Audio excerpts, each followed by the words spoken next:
मंगल पांडे जी बता दें कि अगर आपके पास फ्लैट के लिए 25 लाख रुपया नहीं था, जो आप दिलीप जायसवाल से अपने पिताजी के जरिए कर्ज लिए, तो ये आपके पत्नी के अकाउंट में 2 करोड़ 12 लाख रुपया कहां से आ गया?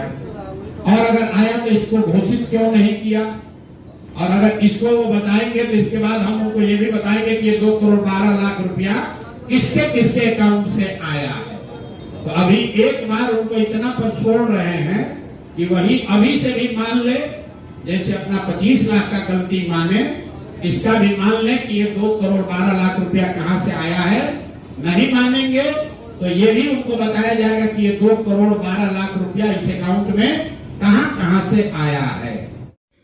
प्रशांत किशोर ने स्वास्थ्य मंत्री मंगल पांडे पर आरोप लगाया है कि यदि उनके पास फ्लैट खरीदने के लिए पैसा नहीं था तो उनकी पत्नी के अकाउंट में 2 करोड़ से अधिक का पैसा कहां से आया। अब आ जाइए मंगल पांडे पर।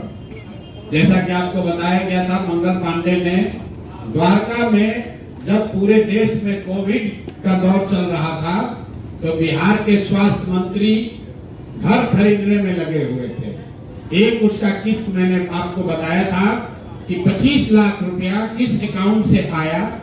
वो मंगल पांडे जी ने पैसा दिलीप जायसवाल से लिया और सीधे न लेकर पहले अपने पिताजी के अकाउंट में पैसा लिया, फिर पिताजी के अकाउंट से अपने पत्नी उर्मिला पांडे जी के नाम पर पैसा लिया और उस अकाउंट से ही उस फ्लैट के मालिक को भुगतान किया गया। तो दिलीप जायसवाल जी ने एक बात ये कहा, अपने डिफेंस में 2 बात उन्होंने कही। एक कि हम इतने ईमानदार मंत्री हैं कि हमको 25 लाख रुपया की जरूरत पड़ी तो हमको पिताजी से कर्ज लेना पड़ा, ऐसा उनका दावा है। ऐसा उन्होंने कहा कि हमको 25 लाख कर्ज लेना पड़ा, हम इतने ईमानदार हैं। तो हम आपको अकाउंट नंबर जारी कर रहे हैं। उर्मिला पांडे जी जो उनकी पत्नी है, account number Punjab national bank का है, नोट कर लीजिए 141819। पूरा अकाउंट नंबर अगर लीजिएगा तो 1499041819। इस अकाउंट में ये कह रहे हैं कि हमारे पास पैसा नहीं है। 2.25 करोड़ रुपया 2.25 करोड़ रुपया डेट वाइज इनके पत्नी के अकाउंट में जारी जमा किया गया है, जिसका कोई प्रमाण नहीं है कि पैसा आया कहां से। 2 करोड़ रुपया से 2 करोड़ 12 लाख से ज्यादा रुपया साल 2019 और 20 में जमा हुआ है। अकाउंट नंबर है पंजाब नेशनल बैंक का, नोट कर लीजिए 141 141819। तो अब दिलीप जायसवाल मंगल पांडे जी बता दें कि अगर आपके पास फ्लैट के लिए 25 लाख रुपया नहीं था, जो आप दिलीप जायसवाल से अपने पिताजी के जरिए कर्ज लिए, तो ये आपके पत्नी के अकाउंट में 2 करोड़ 12 लाख रुपया कहां से आ गया? और अगर आया तो इसको घोषित क्यों नहीं किया? और अगर इसको वो बताएंगे तो इसके बाद हम उनको ये भी बताएंगे कि ये 2 करोड़ 12 लाख रुपया किसके किसके अकाउंट से आया है।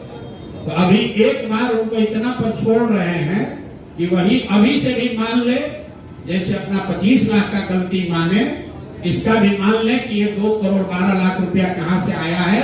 नहीं मानेंगे तो ये भी उनको बताया जाएगा कि ये 2 करोड़ 12 लाख रुपया इस अकाउंट में कहां से आया है।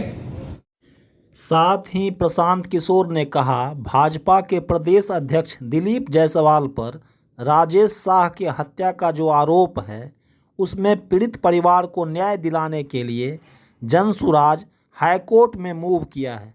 तो दिलीप जायसवाल पर हत्या का जो आरोप है राजेश शाह के केस में, जिसमें कि आप सभी साथियों के सामने जिनकी हत्या हुई है, उनकी मां और बहन, उन्होंने अपनी बात रखी थी। उस केस को हम लोगों ने छोड़ा नहीं है। ऐसा नहीं कि प्रेस कॉन्फ्रेंस किए और छोड़ दिए। उस पे आगे क्या कार्रवाई हुई है को एक तरीके से मैनेज करके दिलीप जायसवाल ने अपने लिए क्लीन चिट हासिल कर लिया था। उस केस को फिर से खोलने के लिए जनसुराज पीड़ित महिला और दोनों जो उनकी मां और बहन है, उनके साथ हम लोग हाईकोर्ट में मूव किए हैं।